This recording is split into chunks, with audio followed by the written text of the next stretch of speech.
The Fedcoin Experiment. If There Still Are Cows. Narrated by Skeptical Waves. Published Saturday, June 12, 2021 by Curtis Yarvin.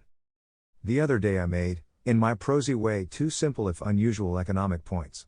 First, once anyone has the power to create money, the supply of money cannot be measured. Second, in a soft monetary system, the best way to measure inflation is not to measure either money creation or consumer prices, but personal net worth. Inflation should be measured by personal net worth because personal net worth equals purchasing power. Inflation, measured in any currency, is the increase of aggregate purchasing power in that currency, regardless of asset class. Most passive investors, though they know they are not adding any informational value to the market, see their portfolio gains as a natural, organic, and virtuous effect unrelated to government action. Actually, the government is just printing money and giving it to them, because they are rich. This is necessary and cannot be stopped. Our economy works by giving rich people money to spend, then trickle down through the withered remains of the middle class to a socially disconnected helot class of foreign and imported labor. You don't have to like this situation to understand that it is our reality, and cannot just be wished away. Printing money and giving it to rich people has bad optics. Magic, broadly defined, is the creation of any illusion which conceals the optics of some prosaic reality.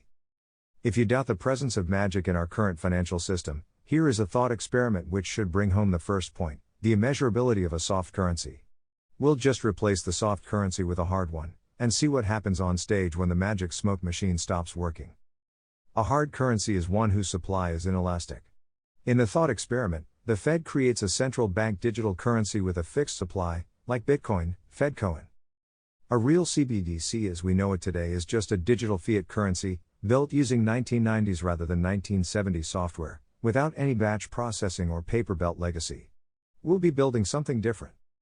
Our Fedcoin will be mathematically fixed in supply, like Bitcoin, possibly with some help from a constitutional amendment. We must concede that God could still create a Fedcoin, but we know neither why nor how. The Fed certainly cannot do it. A Fedcoin is a dollar. There are $6 trillion in the world today, the monetary base. Therefore, we will create 6 trillion Fedcoins.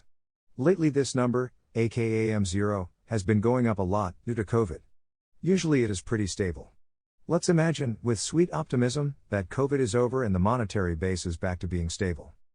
Obviously, since we are converting the whole financial system, contracts are converted as well, just as debts in Deutschmarks became debts in euros, debts in dollars become debts in Fedcoins. Now, what is the impact of this simple technical change in our financial plumbing? There are two ways to answer the question, both correct. The first is that the Fed has restored a transparent free market financial system, in which there are no informal securities and interest rates are set by market forces. The second is that the Fed has created a hyperdeflationary economic disaster which will terminate almost all productive activity, probably kill tens of millions of people, and perhaps even usher in a new planetary dark age. In a free market financial system, not a state of affairs that anyone living has seen, the interest rate, which is the price of future money, not one price, but a price of money for each date in the future, a curve, the yield curve, is set by supply and demand. The interest rate curve in a free market is set by the supply of lenders willing to defer their spending, and demand from borrowers willing to promise the profit from some productive use of capital. Such promises also carry risks. Often they are rolled over, a pernicious practice, which means that the borrower cannot in fact repay the loan at its maturity, but rather relies on taking out a new loan. Any system of this kind has a self-reinforcing systemic risk, because it can fall into a new equilibrium where no one lends and all borrowers fail. It is easy to see systemic dependence on unlimited borrowing. Once loans and interest rates are unhooked from the supply of lenders, including the supply of lenders at the actual term of the loan, debt can increase without respect to money supply.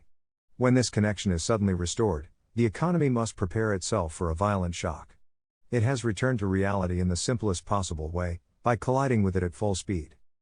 The first rational actors to respond to Fedcoin will be the holders of M1, money in the bank. Though there are only 6 trillion Fedcoins in the world's banks have issued promises to pay their account holders 18 trillion Fedcoins, on demand, right now. Right now, in fact.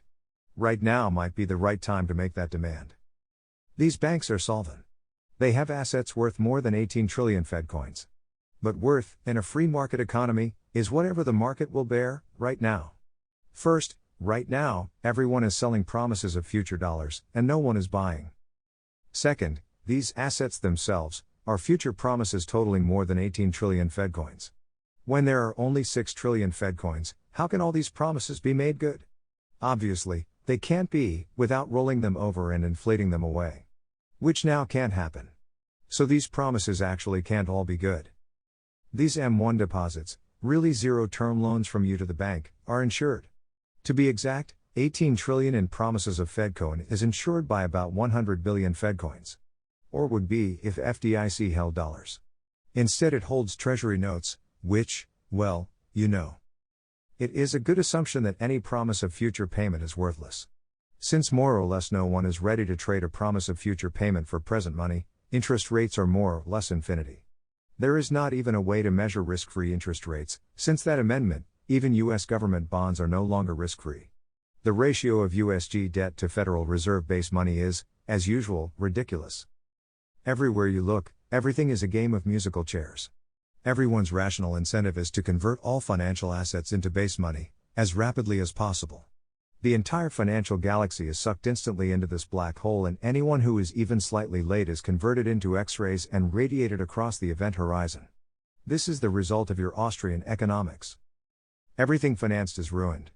Everyone with debt is ruined. All savings not held in cash are destroyed. Even other hard currencies, like gold and Bitcoin, are wrecked by the savage deflationary suck. While a fixed store of value is hard, a contracting store of value, like the dollar, is harder than hard. And personal net worth shrinks by at least 10x, contracting to little more than the monetary base. This is hyperdeflation by any standard. You'll be able to buy a hamburger for a quarter. If you know someone with a cow. If there still are cows. Moreover, this dollar shortage does not just affect America, it affects the rest of the world even more, because the rest of the world has gotten in the habit of issuing dollar liabilities backed by promises that have all the risk of a normal bank investment, plus currency risk. When the dollar deflates and becomes more valuable, all these loans go up in flames. They can only be bailed out by a local foreign exchange reserve or sovereign wealth fund, with its own stash of dollars. Of course, normally these funds don't keep base money, either. So now they don't have any Fedcoins either. Merely by disabling the creation of new dollars, we've destroyed an entire invisible world of informal options, which were the glass pillars holding up what we believed was a solid and organic financial structure. With those pillars shattered, well, now, it does seem odd to owe $18 trillion, when there are only $6 trillion. Who could credibly promise 60 million Bitcoins? But it all seemed to make sense at the time. Also, it seemed to kind of work. Whereas now, with the Fedcoins, all we have is this hyperdeflationary zombie apocalypse. It is wonderful for economics to be rational, but not so rational that everyone gets eaten. The lesson of the Fedcoin thought experiment is not that reality is bad, just that any restructuring should land gently on reality, not crash violently into it. When we cut off the magic virtual money, we found that the price of assets dropped. Therefore we conclude that our asset markets are highly monetized, enough so that demonetizing them, according to orthodox Austrian economics, by fixing the money supply, acted as a gigantic, hyperdeflationary wealth tax, creating a new, biblical extreme depression that vaporized all existing businesses, bankrupted all existing nation-states, and generally made the Bronze Age collapse look like Jimmy Carter's bad Swamp Rabbit afternoon. Fortunately, it was just a thought experiment. This thought disaster is not the result of Austrian economics, just of applying Austrian economics too literally. An effective financial reconstruction has an additional constraint. It needs to have no dramatic effect on anyone's incentives or behavior. It should create no winners and no losers, and change no one's life for better or for worse. However, it should terminate in a situation in which prices are stable, the money supply is fixed, and there are no informal financial instruments. A practical restructuring plan should, A. be portfolio neutral, it should not affect personal net worth, and B. reprice all capital assets at stable free market prices. The only reasonable way to achieve both these results is to go forward, not back, and fully monetize all capital assets. The government, A. closes all financial markets and B. buys back all financial and financed assets, for new dollars, at the market's last price. This means everyone's personal net worth is converted into hard cash dollars, and the government owns everything. If you owned a house, you rent it now. This transition is portfolio neutral by definition. The government then sells all these capital assets, auctioning them to the public, for dollars. Maybe you get a discount on the house you live in, but in any case, it will now be much cheaper. This auction is portfolio neutral, apart from some inevitable chaos. Then, so as not to create another wave of monetary instability, the government burns all the dollars received in the auction. This too is portfolio neutral. If the whole economy was losing money, it may be advisable to keep a restructuring buffer. However, at this point, Fedcoin works, the supply of dollars can be permanently fixed. Having used this auction to establish the preference of savers and entrepreneurs, thus setting an interest rate for risk-free assets and a risk schedule for risk ones, there is now no significant predictable force that will destabilize financial prices, at least so long as the financial industry does not return to destabilizing practices which amplify demand for debt. We observe that the ratio of money to promises is now much more reasonable. The total valuation of all assets has a reasonable relationship to the total volume of money. While there is no clear way to calculate what that relationship will be, entrepreneurs will profit by estimating it correctly, so markets should predict it well. And while ideally, regulators would be intolerant of 20th century financial techniques of currency, maturity and risk transformation, these manipulations would eventually blow up and teach the market their necessary lesson. Were private financial actors not gifted with the informal options, from the Fed's protection of FDIC, to the Greenspan put, which, as we see, comprise most of the market's present value. For avoiding these options makes the market much less valuable, the options must be very valuable. A regulator is better than a teacher, but an explosion is still a good teacher. Uninsured bank runs are one path to a financial system that doesn't have bank runs. Make sure the explosion isn't bigger than the system, though. What we've done with this restructuring design, essentially a national bankruptcy, is to reverse the systemic monetization and inflation of securities, neither by denying the reality that securities markets are monetized, nor by denouncing it, but by admitting it, and starting not from where the financial system should be, but from where it is. This approach generalizes to many forms of restructuring. For instance, a common view among normal conservatives is that journalism should not be official. The First Amendment gives the same rights to all.